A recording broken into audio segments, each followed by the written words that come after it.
where the human race began. Nearly 1 billion people live here. And it's a continent with an incredible diversity of communities and cultures.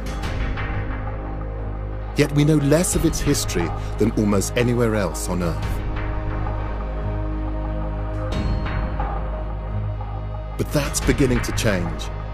In the last few decades, researchers and archaeologists have begun to uncover a range of histories as impressive and extraordinary as anywhere else on Earth. It's a history which has been neglected for years, and it's largely without written records. But it is preserved for us in the gold and statues, in the culture, art, and legends of the people.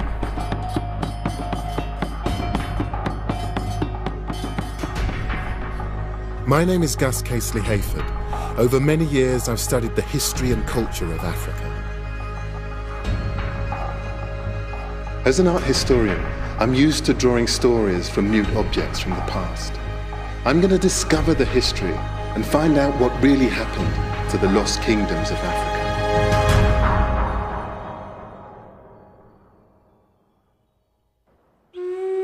The army, which set off the present crisis with a mutiny that forced out the old prime minister. These are the moments when Ethiopia's kingdom came to an end. In February 1974, the Ethiopian military rose up in revolt. By September, they deposed the Emperor Haile Selassie. It was a coup that brought to an end one of the world's oldest continuous kingdoms. Gave it its first written constitution.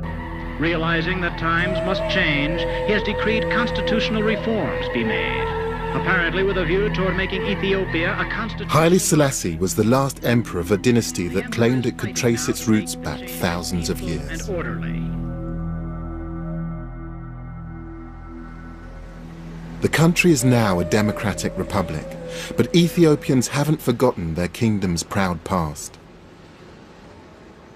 In the capital Addis Ababa, this statue of Emperor Menelik II celebrates Ethiopia's long tradition of independence.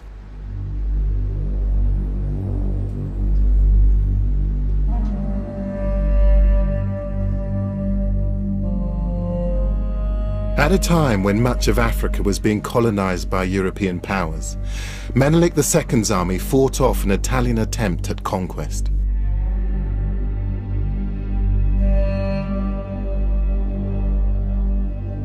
Ever since that famous victory, Ethiopia has been a beacon of self-determination for black people around the world.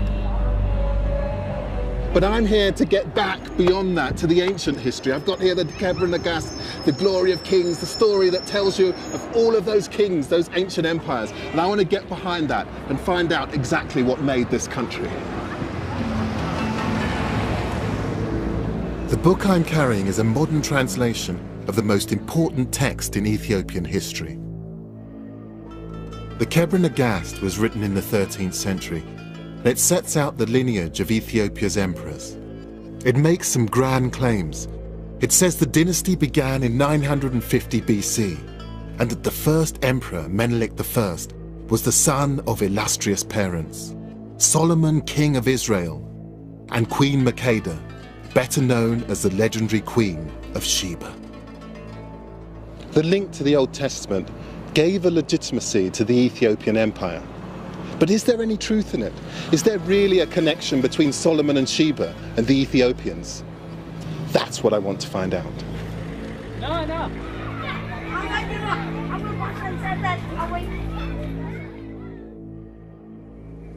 I can't speak to an emperor, but I do have an audience with Ethiopia's most important spiritual leader, the head of the Ethiopian Orthodox Church.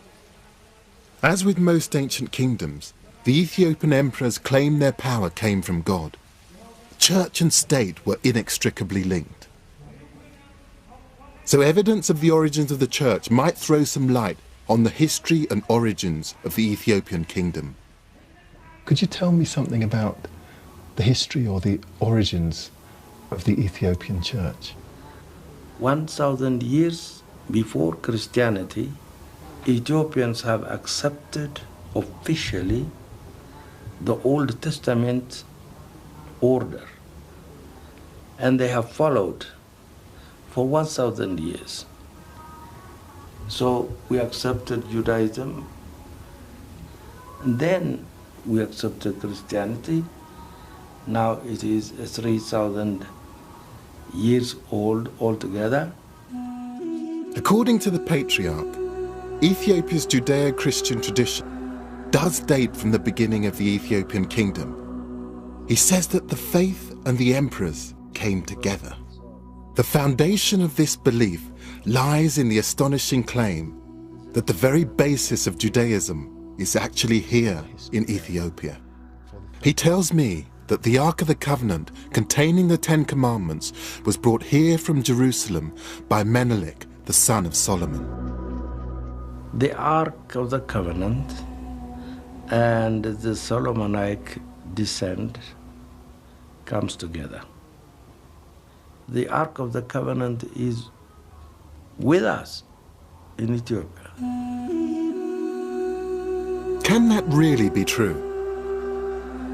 If the Ark is in Ethiopia, it would be powerful evidence of a link between Ethiopia's founding emperor and the people of the Old Testament. But there's a problem. The Ark is deemed so holy a relic that no one is allowed to see it. And there's no historical evidence that Menelik I was the son of Solomon and Sheba. Yet faith in this legend is still strong.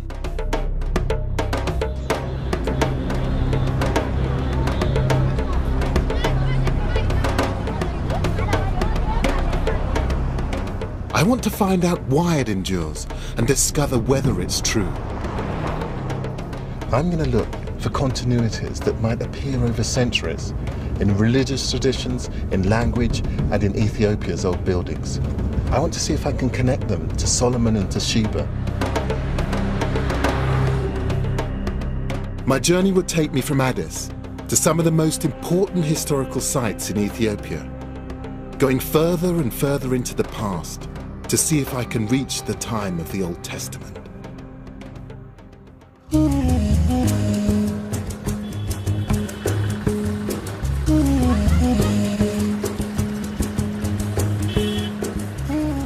My guide here is Habtamu Mama. We've come to one of Ethiopia's most important cities, and it's something of a surprise to me.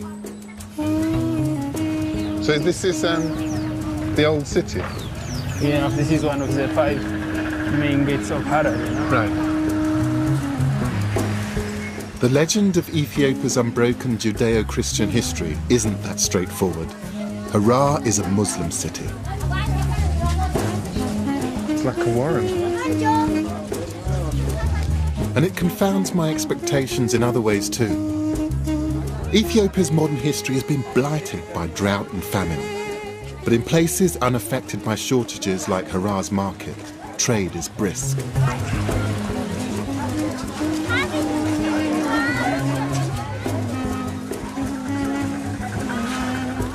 Historically, the Ethiopian highlands are one of nature's storehouses. More crop species are found here than in any other part of the continent. Frankincense used in churches and temples for centuries grows wild here. Oh, that's gorgeous. What do I do with this incense? And it smells beautiful as it is, but how do I make it even more powerful? When we make coffee, yes. you just fire, and then you put on the fire, and it smells good for the coffee ceremony. Thank you very much. Thank you. What should I be saying to her? I'm a seconado. I'm a seconado. And I apologize for being so English about it. For at least 2,000 years, Ethiopians have traded frankincense north to the eastern Mediterranean, along with a lively trade in other goods. Coffee was first cultivated here in the 9th century, but it isn't the most popular item for sale. This is chat. And it's the stuff that they eat. And what is it good for you? What does it do? The chat. It's very good that it makes you awake. It's just the stimulant. It makes you strong. It stimulates you more. It's to make me Stimulate. really. As well as its secular uses, chat is used here by Muslim mystics to help them on their spiritual journey. But perhaps it's not a surprise that there should be such a strong Muslim population here. After all, it's only a short hop across the Red Sea to Yemen and Saudi Arabia.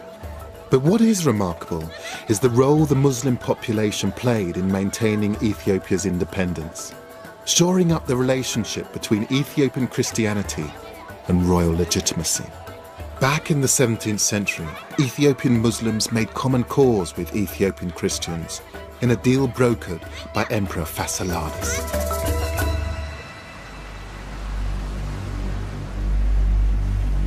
I'm heading to his capital to find out more about him and the Ethiopian kingdom he ruled over. I'm traveling to Gondar across Lake Tana on the ancient trade route which avoids the mountains.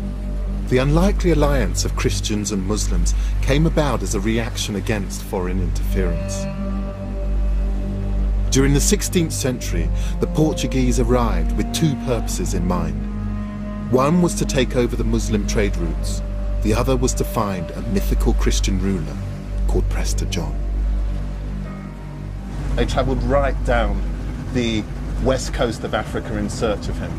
And then when the boat technology improved, they came up the east coast. And it was here in Ethiopia, that they thought that they'd found him. Prester John turned out to be a figment of European imagination. Instead, the Portuguese found a real Ethiopian Christian kingdom. And whilst they enjoyed some success in converting the local population to Catholicism, their attempts angered many.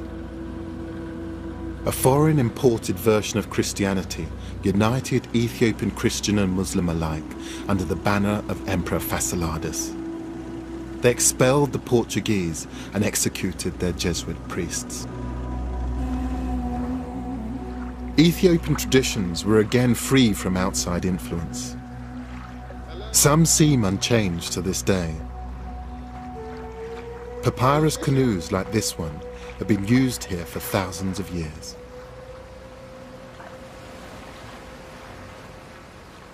Could you ask him if he's caught anything today? Oh. You are... I know someone. So you can buy the fish? They can buy the fish. How much for them? What kind of fish is this? Tilapia. Tilapia. Just give him the money. Thank you very much. Throw it back again.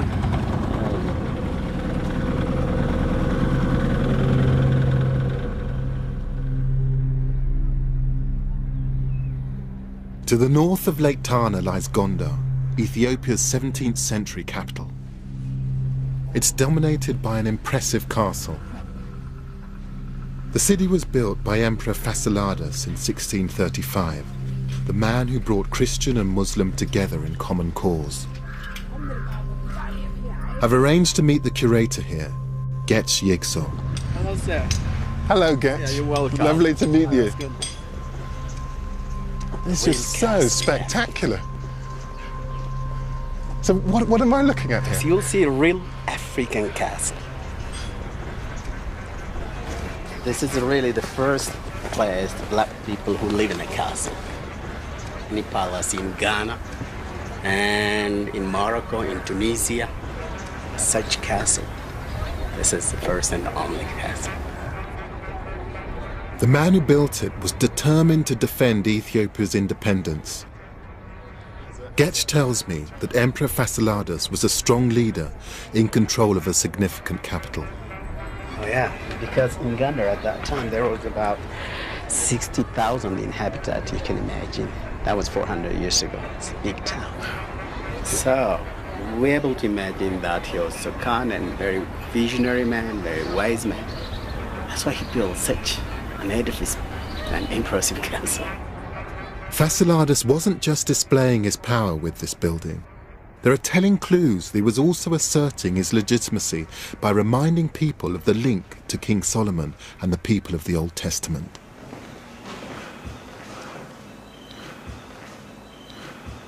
Up here I can see that as a Star of David? Right. That is the Star of David because the previous Ethiopian kingdoms believed that their families comes from the Solomonic descendant. Yes. They're from the same family. Fasilides was one of them. That's why he put inside. And connection to Solomon, what was that? I mean, is it a legend or is this an actual real? This is the real connection. I knew that it would be difficult to separate fact from myth. Here, it seems impossible.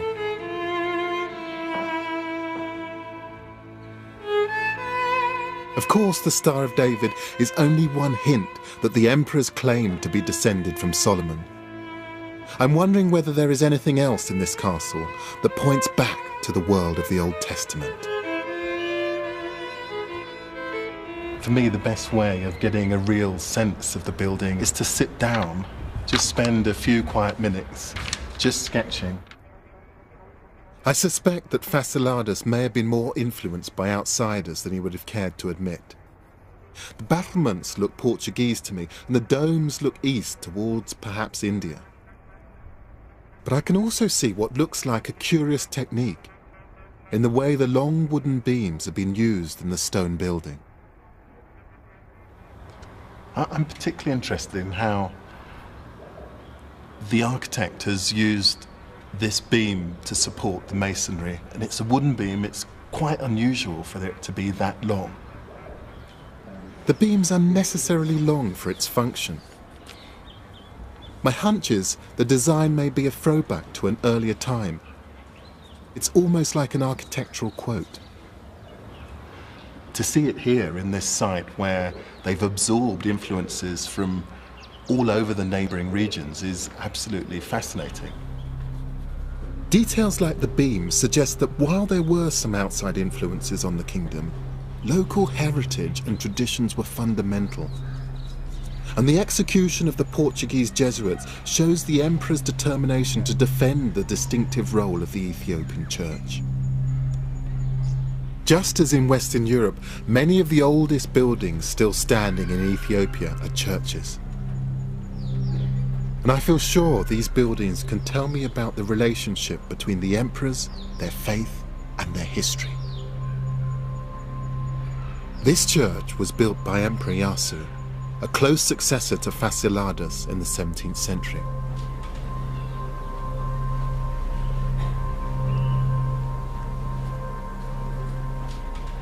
This astonishing painting is completely different to anything I've seen in European churches or in missionary churches elsewhere in Africa. I spend so much of my time trying to rationalize and explain beautiful things, but very occasionally I'm just completely knocked sideways by something, and coming in here to this particular church and seeing a lot of the Christian tradition that I was brought up with depicted in a completely new way with a level of intensity that I've never seen before, it's just absolutely astounding. The paintings have been completed on cloth, which has been glued to the mud plaster walls. Emperor Yasu seems to have been reassuring his subjects that he could look after them. He commissioned artists to paint angels on the ceilings as if protecting the worshippers below.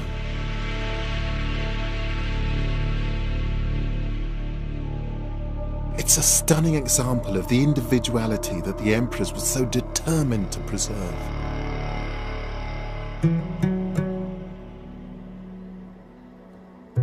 And I can't help wondering whether other telling traces of the past still survive within Ethiopia's ancient churches.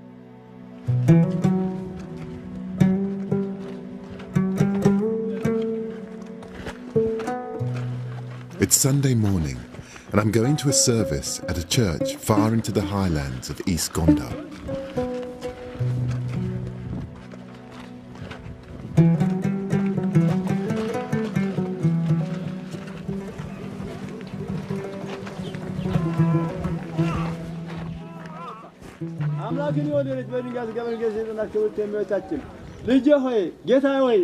Bible passages are being read in Ge'ez, the ancient language of the Ethiopian kingdom.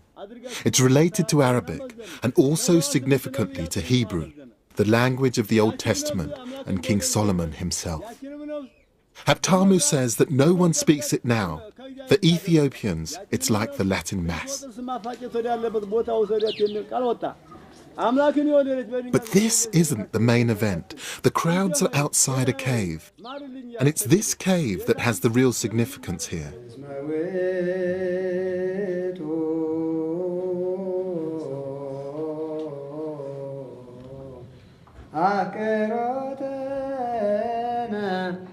This place contains beehives, which are regarded as holy by the congregation.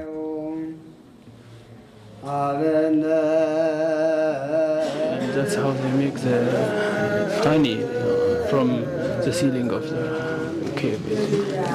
Amazing. And that's why it's considered that it is a holy honey, because they are in the church. They died in the church. And nobody brought them by themselves. Oh, they came by themselves. And the honey which is taken from this is given to the people that considered as a holy honey. I see.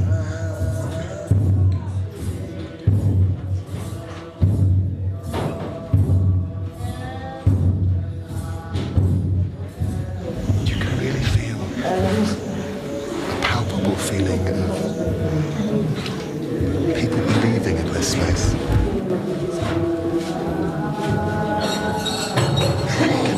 That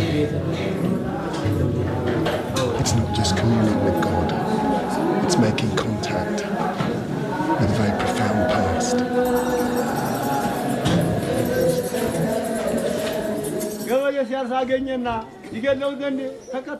Honey is a staple of Ethiopian religious and everyday life. From the honey, the Ethiopians make a kind of mead, which is called tej. It is both the national drink and the communion wine. This honey is believed to have healing powers, a cure for everything from minor ailments to major ones, like leprosy. Honey has long had a special place in other cultures in Africa and the Middle East. What's unique to Ethiopia is its connection to one of the kingdom's greatest rulers. It's said that a swarm of bees prophesied his future greatness when he was a baby, and that he was named after the bees' humming sound. His name was Lalibela.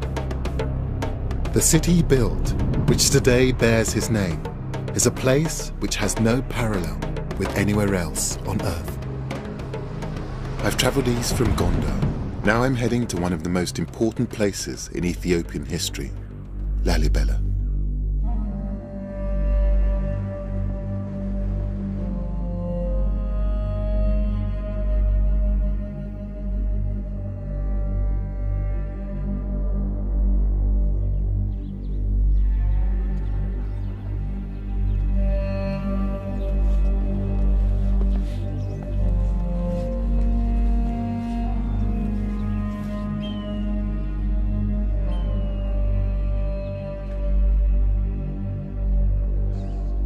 Not much that could prepare you for that.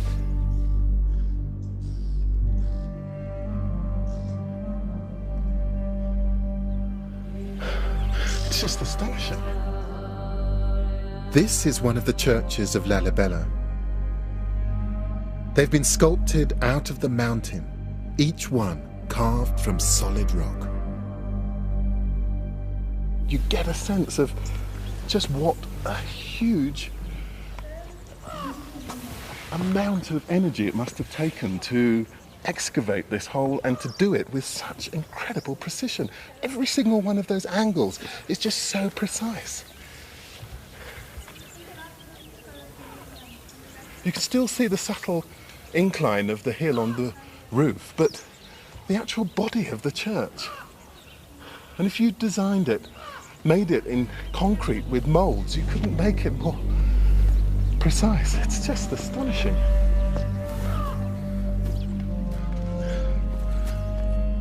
The man responsible for commanding the building of 11 of these incredible structures was Emperor Lalibela.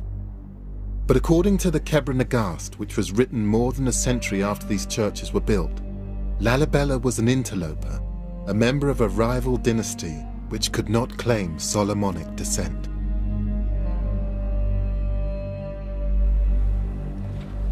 However, Lalibela claimed God commanded him to build these churches, and in so doing, he attempted to claim legitimacy as an emperor because he was doing God's work.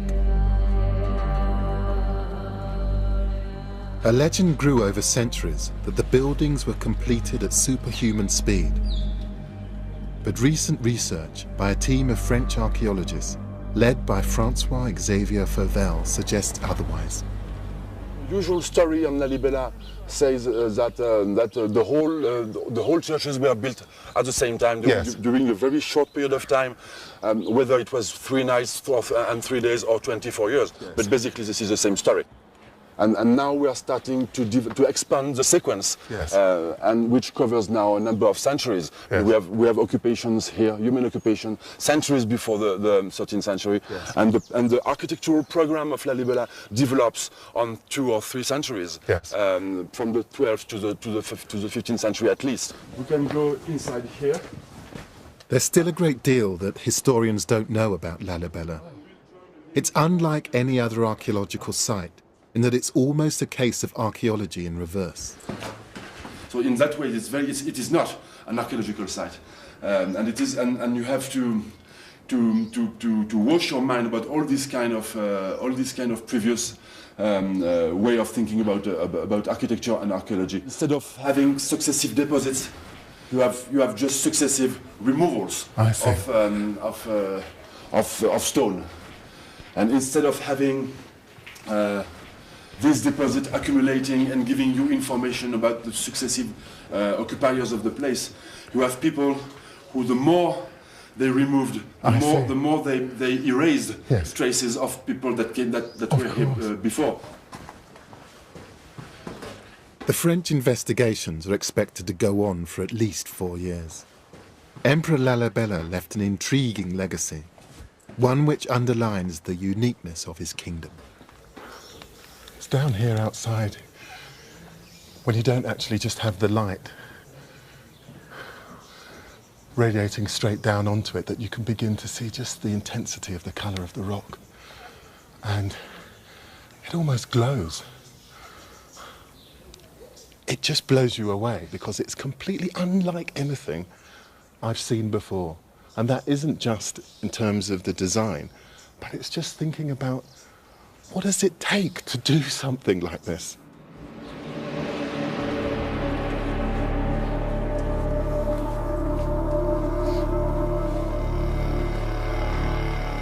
It's a breathtaking display of the emperor's power to be able to command his people to excavate thousands of tons of rock without any form of mechanization.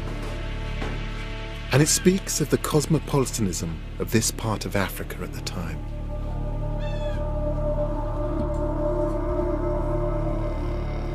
They brought images, influences from all over Christendom and beyond.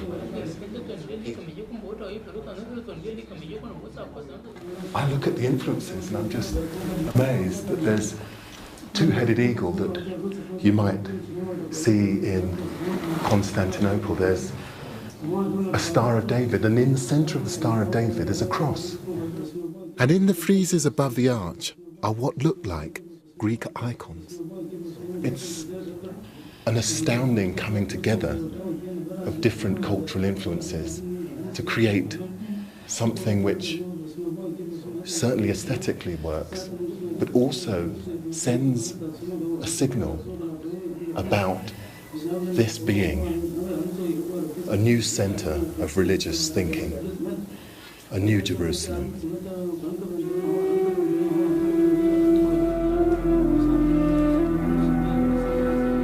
This is a scale and quality of architecture on a par with many of the achievements of medieval Europe. And it's fascinating to see this cosmopolitan approach in a place which many medieval Europeans considered the extreme fringe of Christendom.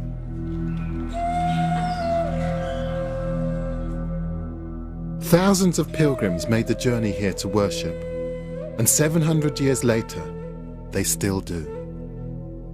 People come here to the 11 churches of Lalibela from all over Ethiopia and beyond.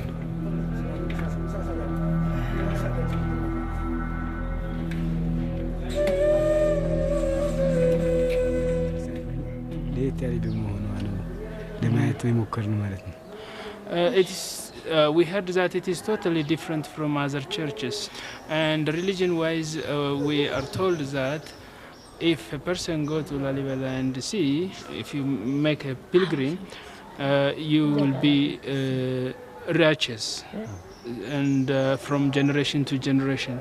So that's why we likely come here and to see the church. There's no doubt that Emperor Lalibela left the kingdom something lasting and significant. It might also provide me with another clue that takes me further back into the past in my search for the kingdom's origins. The architectural features are very distinctive. These shapes are thought to represent the rising sun, and the lower windows have a variety of cross designs. It's a double cross so that you can actually see it both as a cross and then also extruded. And then at the very top is this shape that you see everywhere. One of the things I'm beginning to think about this building is just looking at these windows, you are forced to ask the question, why? Why these shapes? But also why go to this length of bother to create something quite so complex? But more intriguing than the windows are the blocks at each corner. They look almost like beams, but the way these churches have been created means that they're architecturally unnecessary. This building is completely made from solid rock, so there will be no need to have any supporting structures inside it. And yet it has some of those sorts of supports running all the way along the length of this building. The use of apparently structural features as pure decoration tells me that they've been copied from buildings that already existed. Architectural quotations, if you like. It also suggests that those earlier buildings may have been important to the people who built Lalibela. Remember, according to the Kebra Nagast, Lalibela was not descended from Solomon, so perhaps in copying an architectural style, he was emphasizing his claim to be the heir of earlier rulers. Maybe in this architecture lies Lalibela's claim to royal legitimacy, to biblical descent, and to greatness.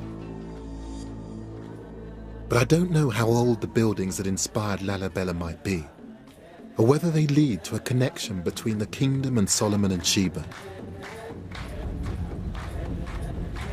To find out, I'm going to head even further into Ethiopia's past. This is one of the oldest inhabited places in the world. Archaeologists have discovered signs of the earliest human development here from over 4 million years ago. Even things that appear recent are ancient. These terraces in Tigray province are believed to have been ploughed for 3,000 years.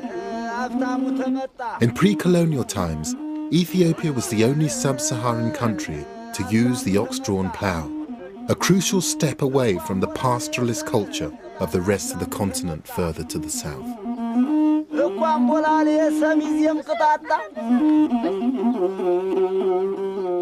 The terraces rise from the bottom of the valleys to the mountain peaks, and they all have to be ploughed in time for the rains in a few weeks' time. I want to try my hand at a 3,000-year-old skill. I'm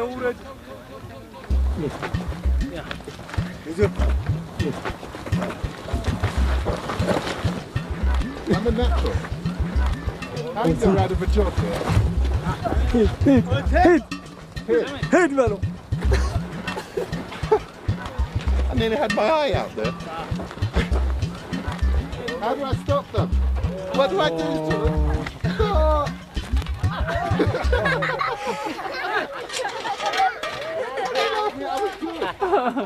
There is a serious point to all of this, and it's that this method of agriculture was unique to these highlands, and it doesn't appear to have spread quickly to surrounding areas. It underlines the isolation, separateness of life here. It's hard work. It must be about 90 degrees out here. I must admit, I really wouldn't want this as a job. He's just as bad at steering as I am. I might have to give him a few tips, I think.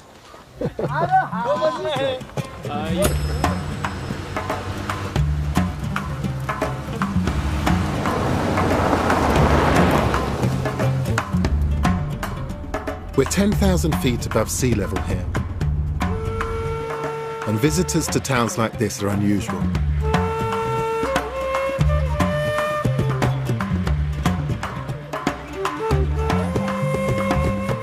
I wonder whether isolation like this is why Ethiopia's traditions seem to have lasted so long. They could develop independently and free from outside interference.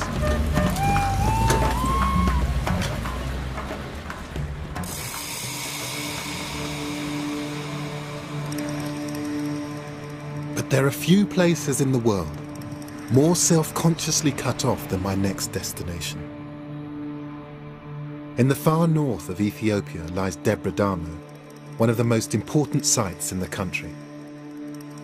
Debre Damo is one of the oldest buildings in Ethiopia, and it sits on top of this imposing Table Mountain.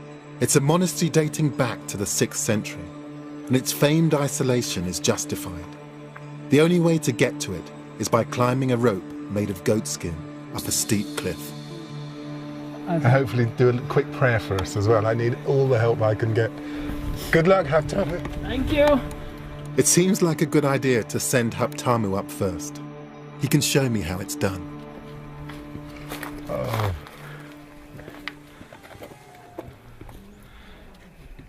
Oh, no, he's fine. Well done, Haptamu. Okay, let's get this safety on. This has worked for thousands of years. I mean, who am I to doubt it? I mean, even if my stomach is absolutely full of butterflies and doesn't seem completely convinced, I'm the sort of person who gets vertigo if I stand up too quickly. But I really want to see Debre Damo, so I think all of this is really worth it.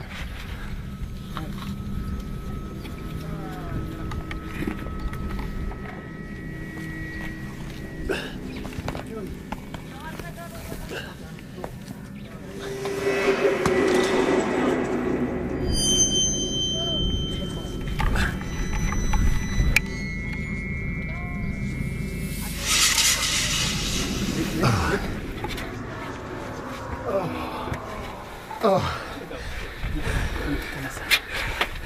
I made it. Oh, that probably wasn't very dignified, but I don't care.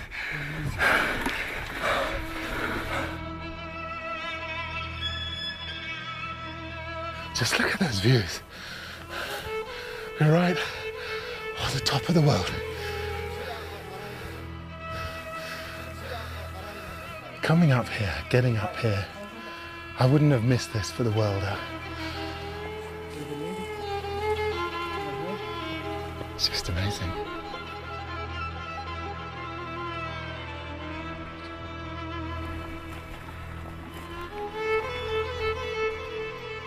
When the monastery was first established, it's believed that up to 1,000 monks lived up here.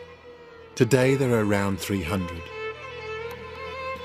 It's said to be one of the oldest permanently occupied Christian communities in the world, and it's at least 500 years older than Lalibela. It was built thanks to another Ethiopian emperor, Gabra Mescal.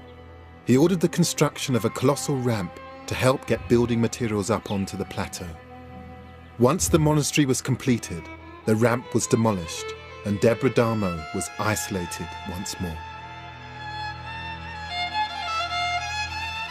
And the monks continue to take their separation seriously. So they don't allow women up here, is that right? That's why. No women. No women at all? No women at all. And that's ever? There were never any women allowed up here? And that's the church.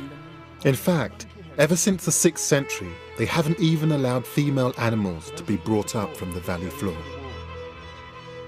The fact that Debre Damo has been so cut off for so long could be useful in my search for how this kingdom's traditions have echoed through the ages. I need to see the most important building here. Tomorrow I'm going to join the monks at a special service inside the 6th century church. So we're going to try and get a little bit of shut-eye and then be up with the sun, because that's when the monks get up.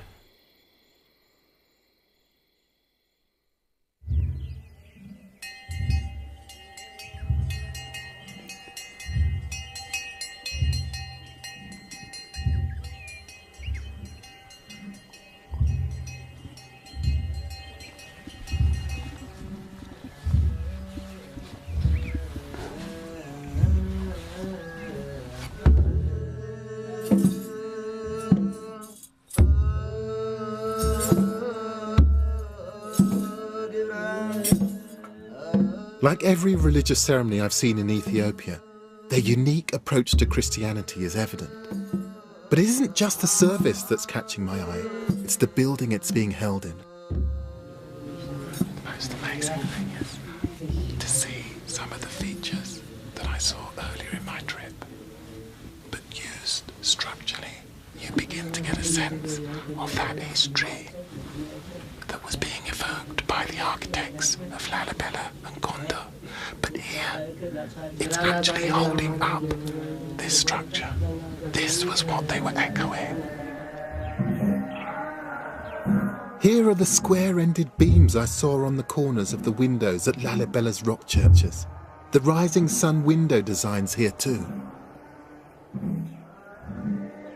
And I last saw these distinctive long wooden beams in the castle at Gonda, where the architecture struck me as being from an older local tradition. And here it is in a 6th century church, made from small uneven stones. It's only these kind of beams that can hold up walls like these. And another feature literally stands out. Different shaped beams which extend beyond the walls. These are called monkey heads. I just tried to spend a few minutes just thinking about how this monkey head technology was actually put together.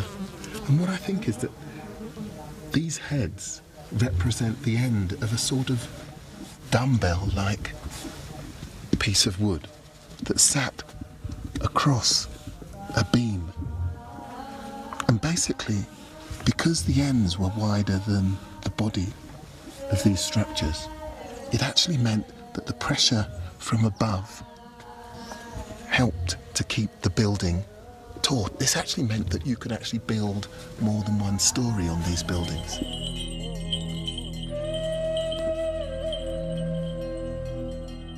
Here is a distinct continuity of architectural styles, which it's almost certain were developed indigenously over nearly 2,000 years. If this continuity stretches back even further, to pre-Christian times, perhaps there is evidence somewhere of the connection to King Solomon and to the Queen of Sheba.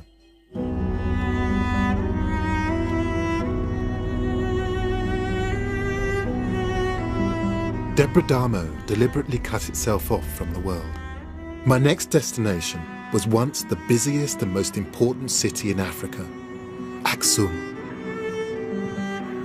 The interesting thing is that at the time that Debre Damo was being founded, Aksum was a huge, thriving city. And I'm just reading this book, which is about Aksum at its height, about it being a huge ivory market and people coming from all about to trade with this enormous empire.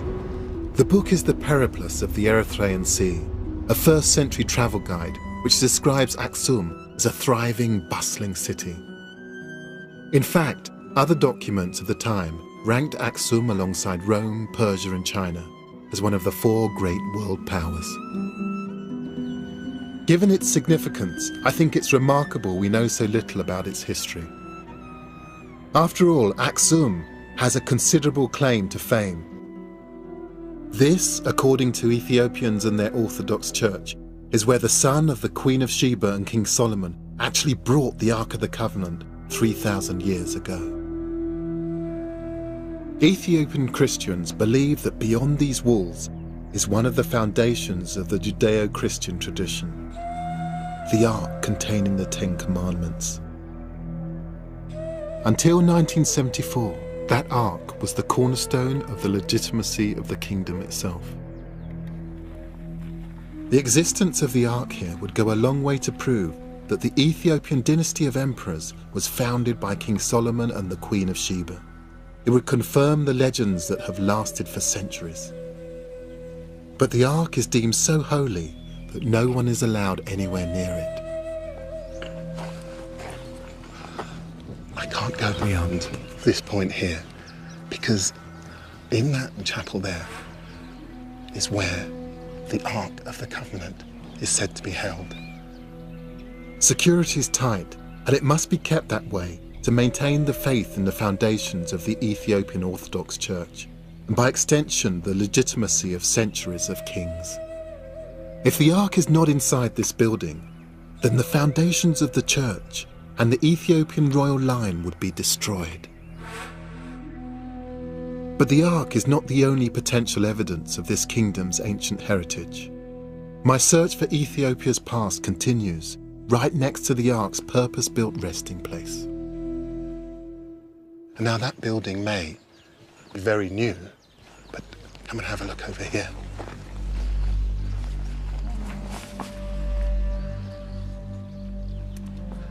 Down here is something very, very old. This is the remains of a building which is 4th century, said to have been built by King Ezana.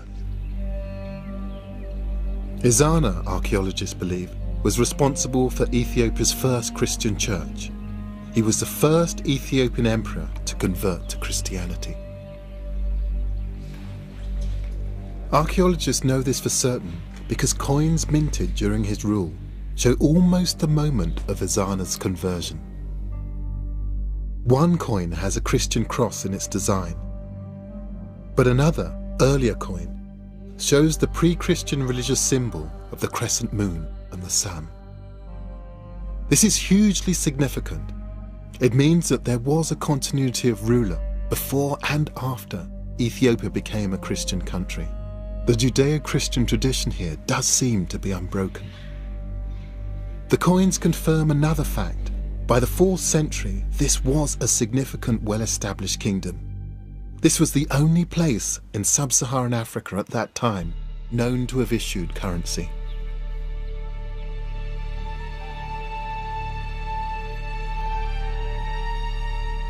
The coins aren't the only objects in Aksum that show the power this place had at the beginning of the Christian era. These are the grave markers, or stelae, of the emperors at Aksum. They were made from solid granite, and some date back to the 1st and 2nd centuries. They are thought to be the largest pieces of stone ever to come out of a quarry in the ancient world. The tallest stood at over 30 meters and weighed around 500 tons. I think they're as impressive as any monument I've seen in Athens or Rome. My guide here, Yagalam Fisheha, is showing me their amazing carvings, which are still beautifully clear almost 2,000 years after they were made. They depict the great buildings it was believed the emperors would inhabit in the afterlife, skyscrapers to immortality. This architecture was the architecture of the Aksumite people. It's an architecture of a building. Yes. Multi-story house. I see. Multi-story house. And then these are the wooden beams. They represent, the end of the wooden beams. When the Aksumites were practicing this architecture, first they started with wood. So we have the windows. So we have the wooden beams. Then we have another. So this in general is multi-story house building. I've seen this before. This is the architecture used at Debre Damo around 500 years later. And over 1,000 years later, it appears to have inspired the stonework of the churches of Lalibela. At the top is a symbol of the rising sun once more.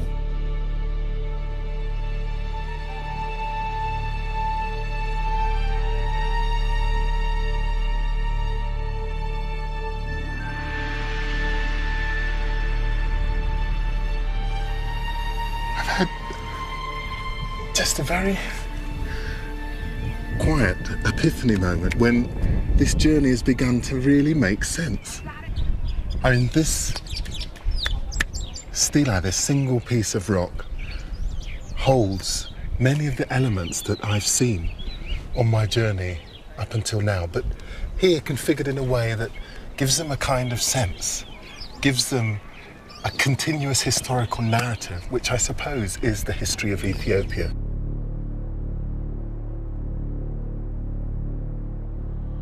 The features on these stelae, marking the ancient burial places of Ethiopian emperors 2,000 years ago, have been consciously echoed down the years by the emperors that followed them.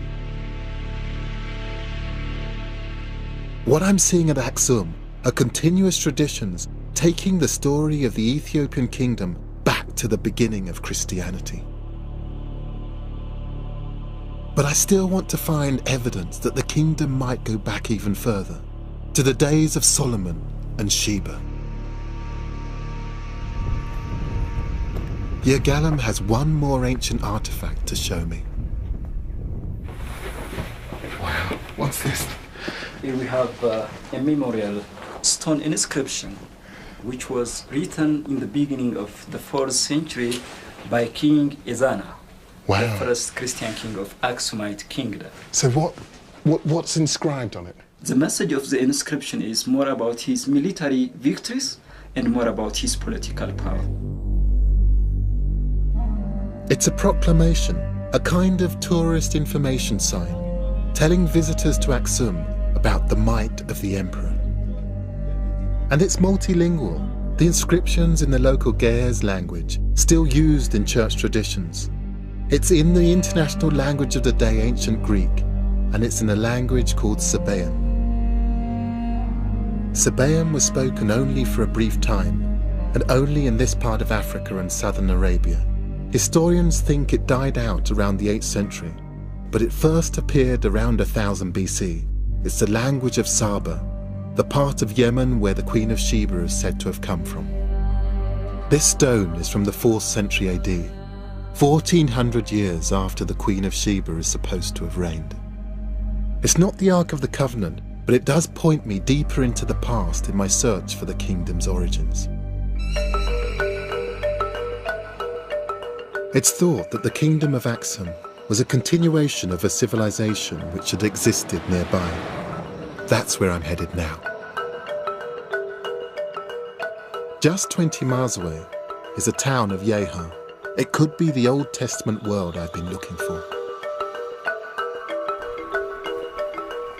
In this ancient town is a pre-Christian temple. There were worshippers here when the Old Testament prophets were writing. Over here, there would have been an altar. And it's quite a deep well beneath the altar because there would have been ritual sacrifice here. This would have been a place in which the blood would have been allowed to drain. An important part of Old Testament Judaism was making offerings in the form of slaughtered sheep and goats. And this may well have been a baths where people would have come to cleanse themselves. I mean, this building suggests all sorts of things. Not much is known about the people who built this temple, but archaeologists believe this is the oldest surviving building in Ethiopia. And it predates everything that we've seen up until now. And the quality of this brickwork, it just belies the fact that this building is 500 BC. That means it's older than the Parthenon in Greece, and centuries older than Rome's Colosseum. It echoes the Judaism of the Old Testament, the faith that the Ethiopian Orthodox Church claims was adopted here 1,000 years before Christ. And it echoes what the patriarch told me at the start of my journey. So we accepted Judaism. Then we accepted Christianity. Now it is 3,000 years old altogether. But the most exciting thing about this temple is a collection of artifacts found inside it. They're now kept nearby in this small Christian church. And I think they might offer a final clue about Solomon, the Queen of Sheba, and the ancient kingdom of Ethiopia. Praise good day. Yeah. Thank you.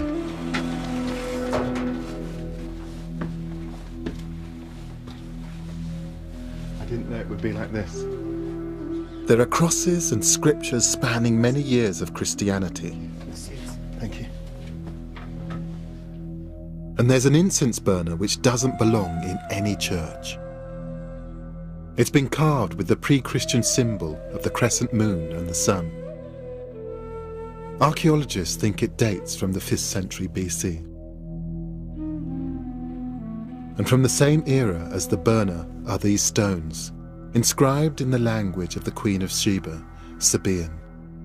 These are almost certainly objects from the time of the Old Testament, and they show an ancient link between Ethiopia and Saba, the home of the Queen of Sheba. This takes us back to, well, to the very beginning. I mean, a lot of people talk about the Queen of Sheba, and here you're showing me a stone inscription which may well mean that all of that is true. It's pre-Christian evidence of the Queen of Sheba's language in the heart of ancient Ethiopia. It means it's just possible that the legend of her son founding Ethiopia's kingdom is based in fact. I wanted to find out whether there was any truth in the legend of Ethiopia's kingdom being founded by the son of King Solomon and the Queen of Sheba. In Ethiopia, separating legend from fact is difficult. The stones in the church inscribed with the Sabaean characters are estimated to be 2,500 years old. Not quite the 3,000 years the church claims for its connection to the Old Testament, but not far off. And whilst there might not be proof of a blood connection to Solomon, there is a striking cultural connection to the world of the Old Testament.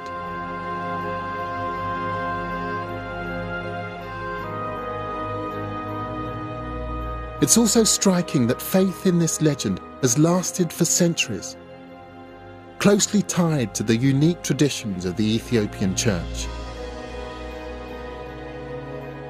I think it's endured because of Ethiopia's determination to resist the influence of outsiders and to remain independent. Ethiopia's emperors may have died out, but the kingdom in many senses still survives. In the language, in the people, in the history, in the traditions. It's an extraordinary history, a proud history, one that deserves to be better known.